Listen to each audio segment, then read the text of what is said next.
News first channel ವೀಕ್ಷಕರಿಗೆ ಭವಿಷ್ಯ ಈ ದಿನ ಕಾರ್ಯಕ್ರಮಕ್ಕೆ ಸ್ವಾಗತ.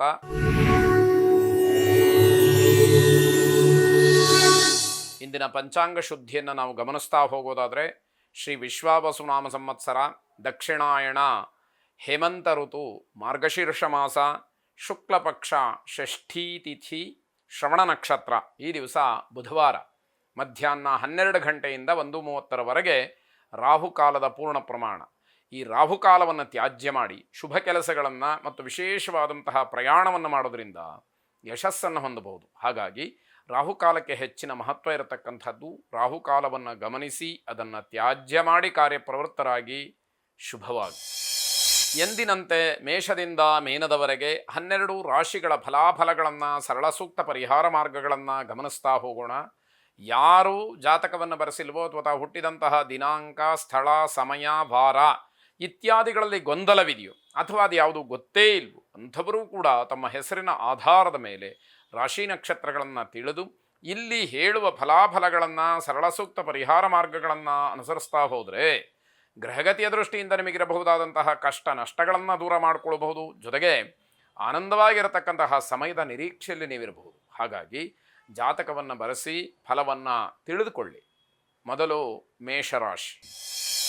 ಮೇಷರಾಶಿಯವರು ಸಮಯಕ್ಕೆ ಸರಿಯಾಗಿ ನಿಮ್ಮ ಕೆಲಸಕ್ಕೆ ಅಥವಾ ನಿಮ್ಮ ಕಾರ್ಯಕ್ಷೇತ್ರಕ್ಕೆ ಹೋದರೆ ಗೌರವ ಸಿಕ್ಕುತ್ತೆ.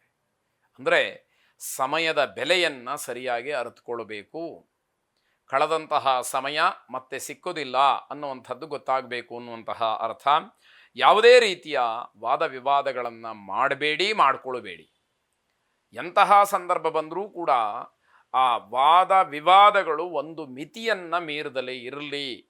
ಒಂದು ಹಂತವನ್ನು ದಾಟಿ ಹೋಗುವಂಥದ್ದು ಬೇಡ. ಅದರಿಂದ ತೊಂದರೆಗೋ, ನಿಷ್ಠುರಕ್ಕೋ ಅಥವಾ ಶತ್ರುತ್ವಕ್ಕೋ ಕಾರಣವಾಗುತ್ತೆ.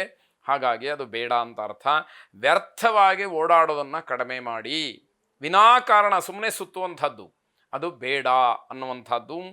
ನಿಮಗೆ ಗೊತ್ತಿಲ್ಲದೇ ಇರತಕ್ಕಂತಹ ಭಯ ನಿಮ್ಮನ್ನು ತುಂಬ ಕಾಡಬಹುದು. ಹೆದರಿಕೆ ಬೇಡ. ಅಂದರೆ ಏನಕ್ಕೋಸ್ಕರ ಭಯ ಆಗ್ತಾ ಇದೆ, ಹೆದರಿಕೆ ಆಗ್ತಾ ಇದೆ ಅನ್ನೋದು ನಿಮಗೆ ಗೊತ್ತಾಗ್ತಾ ಇಲ್ಲ, ಆದರೆ ತುಂಬ ಹೆದರ್ತಾ ಇದ್ದೀರಾ. ಕಾರಣ ಏನು ನಿಮಗೆ ಗೊತ್ತಾಗ್ತಾ ಇಲ್ಲ. ಹೆದರ್ಕೊಳ್ಳುವಂತಹ ಅವಶ್ಯಕತೆ ಇಲ್ಲ ಅಂತ ಅರ್ಥ. ಆ ರೀತಿಯ ಯಾವುದೇ ಸಮಸ್ಯೆಗಳು ನಿಮಗೆ ಆಗುವಂಥದ್ದಿಲ್ಲ ಅನ್ನುವಂಥದ್ದನ್ನು ಸ್ಪಷ್ಟಪಡಿಸುವಂಥದ್ದು. ನಿಮ್ಮ ದಿನಚರಿ ಮಾತ್ರ ಸ್ವಲ್ಪ ಅಸ್ತವ್ಯಸ್ತವಾಗುತ್ತೆ. ನೀವು ಅಂದುಕೊಂಡಂತಹ ರೀತಿಯಲ್ಲಿ, ನೀವು ಯೋಜನೆ ಮಾಡಿದಂತಹ ರೀತಿಯಲ್ಲಿ ಬೆಳಗಿಂದ ಸಂಜೆಯವರೆಗಿನ ಕಾರ್ಯಕ್ರಮಗಳು ಆಗೋದಿಲ್ಲ. ಅದು ಸ್ವಲ್ಪ ವ್ಯತ್ಯಾಸವಾಗುತ್ತೆ. ಅದಕ್ಕನುಗುಣವಾಗಿ ಹೊಂದಿಕೊಂಡು ಹೋಗಬೇಕು ಅನ್ನುವಂಥದ್ದು. ಇಷ್ಟ ದೇವತಾ ಪ್ರಾರ್ಥನೆಯನ್ನು ಮಾಡಿ ಶುಭವಾಗಿ. ವೃಷಭ ರಾಶಿ. ಕುಟುಂಬದಲ್ಲಿ ಯಾರಾದರೂ ಬಂಧುಗಳಿಗಿರಬಹುದು ಅಥವಾ ಹಿರಿಯರಿಗಿರಬಹುದು, ಸ್ನೇಹಿತರ ಮನೆಯಲ್ಲಿರಬಹುದು, ವಯಸ್ಸಾದಂಥವರಿಗೆ ಆರೋಗ್ಯದ ವಿಚಾರದಲ್ಲಿ ಸ್ವಲ್ಪ ಬೇಸರವಾಗುವಷ್ಟರ ಮಟ್ಟಿಗೆ ಅವರ ಆರೋಗ್ಯ ಸ್ಥಿತಿ ಚಿಂತಾಜನಕವಾಗಿರುತ್ತೆ. ಮಾನಸಿಕವಾಗಿ ಅದನ್ನು ಧೈರ್ಯದಿಂದ ತಗೊಳ್ಳಬೇಕಾದಂಥದ್ದು. ವಿದೇಶ ಪ್ರಯಾಣಕ್ಕೆ ಅಥವಾ ದೂರಿನ ಪ್ರಯಾಣಕ್ಕೆ ಹೊರಟಿದ್ದವರಿಗೂ ಕೂಡ ಸ್ವಲ್ಪ ಅಡ್ಡಿಯಾಗುವಂತಹ ಸಾಧ್ಯತೆ ಹೆಚ್ಚಾಗಿರುತ್ತೆ. ವಿದೇಶದಿಂದ ಇಲ್ಲಿಗೆ ಬರತಕ್ಕಂತಹ ವ್ಯಕ್ತಿಗಳಿಗೂ ಕೂಡ ಇದು ಅನ್ವಯವಾಗುತ್ತೆ. ಅದನ್ನು ಗಮನಿಸ್ಕೊಳ್ಬೇಕಾದಂಥದ್ದು. ಯಾವ ಕೆಲಸದಲ್ಲೂ ಕೂಡ ತುಂಬ ಆತುರವಾಗಿ ನಿರ್ಧಾರವನ್ನು ಮಾಡಬೇಡಿ. ಏನೋ ತೊಂದರೆ ಆಗಿಬಿಡುತ್ತೆ, ನಾನು ಸಾಯಂಕಾಲ ಹೊರಡಬೇಕಾದನು ಬೆಳಗ್ಗೆನೇ ಹೊರಟು ಬಿಡ್ತೀನಿ. ಈ ರೀತಿಯ ಬದಲಾವಣೆಗಳು, ಆತುರವಾದಂತಹ ನಿರ್ಧಾರಗಳು ಖಂಡಿತವಾಗಿ ಬೇಡ. ಯಾವ ಕ್ಷಣಕ್ಕೆ ಏನು ಆಗಬೇಕೋ ಅದಾಗಿಯೇ ತೀರುವಂಥದ್ದಾಗತ್ತೆ.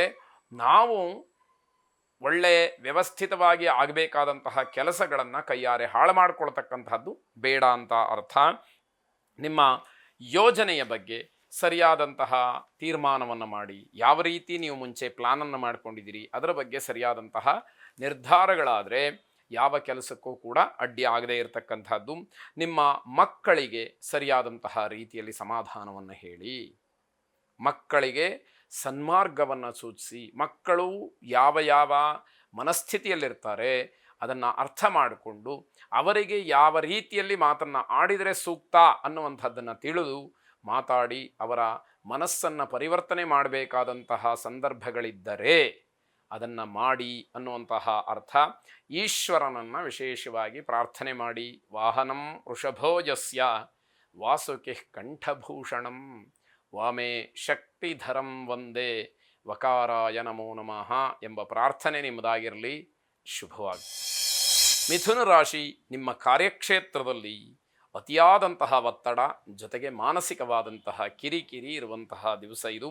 ನಿಮ್ಮ ಸಹೋದ್ಯೋಗಿಗಳು, ಮಿತ್ರರು ನಿಮ್ಮ ಬಗ್ಗೆ ಸಂತೋಷವನ್ನು ವ್ಯಕ್ತಪಡಿಸ್ತಾರೆ, ಅದಕ್ಕೆ ಅವಕಾಶಗಳಿದೆ. ಆದರೆ ನಿಮಗೆ ಮಾತ್ರ ಮಾನಸಿಕವಾದಂತಹ ಕಿರಿಕಿರಿ ತಪ್ಪಿದ್ದಲ್ಲ.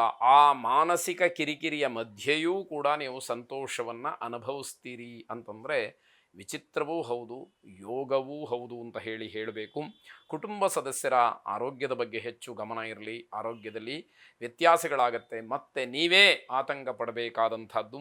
ಕೆಲಸದಿಂದ ಹೆಚ್ಚಾಗಿ ದೈಹಿಕ ಮಾನಸಿಕವಾಗಿ ಸುಸ್ತಾಗ್ಬಿಡ್ತೀರಿ.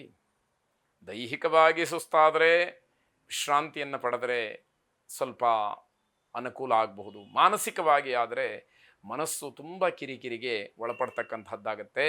ಆಂಜನೇಯನನ್ನು ಪ್ರಾರ್ಥನೆ ಮಾಡಿ.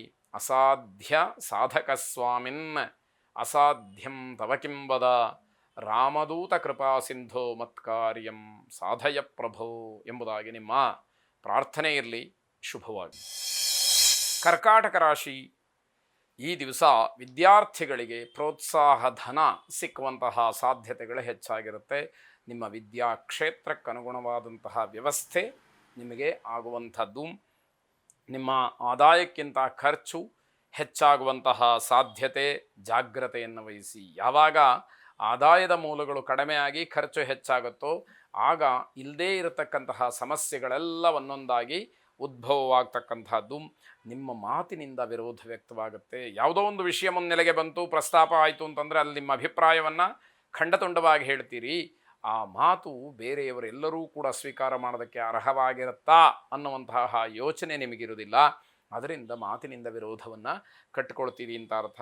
ನಿಮ್ಮ ಮಾತಿನ ಮೇಲೆ ಹಿಡ್ತಾ ಇರಬೇಕು, ಜಾಗ್ರತೆ ಇರಬೇಕು.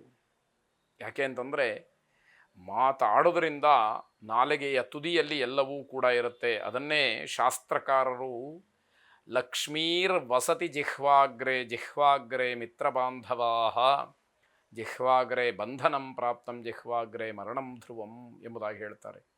ನಾವು ಆಡ್ತಕ್ಕಂತಹ ಮಾತು ಮೃದುವಾಗಿದ್ದರೆ ಅದರಿಂದ ಎಲ್ಲವನ್ನು ನಾವು ಗಳಿಸ್ಬೋದು. ಅದೇ ಮಾತು ಒರಟಾದರೆ, ವಿಕೋಪಕ್ಕೆ ಹೋದರೆ ಅದರಿಂದ ನಮಗೆಲ್ಲ ತೊಂದರೆಗಳು ಕೂಡ ಆಗ್ತಕ್ಕಂಥದ್ದು. ಎಲ್ಲರೂ ನಮ್ಮಿಂದ ದೂರವಾಗ್ತಕ್ಕಂಥದ್ದು. ಕೊನೆಗೆ ನಮಗೆ ಬಂಧನವೂ ಆಗುವಂಥದ್ದು, ಮೃತ್ಯುವೂ ಕೂಡ ಆ ಮಾತಿನಿಂದಲೇ ಬರುವಂಥದ್ದು ಅಂತ ಹೇಳಿ ಮಾರ್ಮಿಕವಾಗಿ ಹೇಳ್ತಾರೆ. ಇದರ ಅರ್ಥ ಮಾತು ಅಷ್ಟು ಮೃದುವಾಗಿರಬೇಕು, ಮಿತವಾಗಿರಬೇಕು. ಬೇರೆಯವರನ್ನು ನೋವು ಮಾಡುವ ಹಾಗೆ, ಬೇಸರ ಮಾಡುವ ಹಾಗೆ, ಟೀಕೆಗೊಳಗಾಗುವ ಹಾಗೆ ಆಗಬಾರ್ದು ಅಂತ ಅದರ ಅರ್ಥ. ನೌಕರರಿಗೆ ಬಡ್ತಿಯಾಗಲಿ, ಸಂಬಳ ಹೆಚ್ಚಾಗುವುದಾಗಲಿ ಇವೆಲ್ಲವನ್ನು ಈ ದಿವಸ ನೋಡುವಂತಹ ಒಂದು ಒಳ್ಳೆಯ ಸಮಯ. ಇಂದ್ರಾಣಿ ದೇವಿಯನ್ನು ಪ್ರಾರ್ಥನೆ ಮಾಡಿ. ಶುಭವಾಗಿ.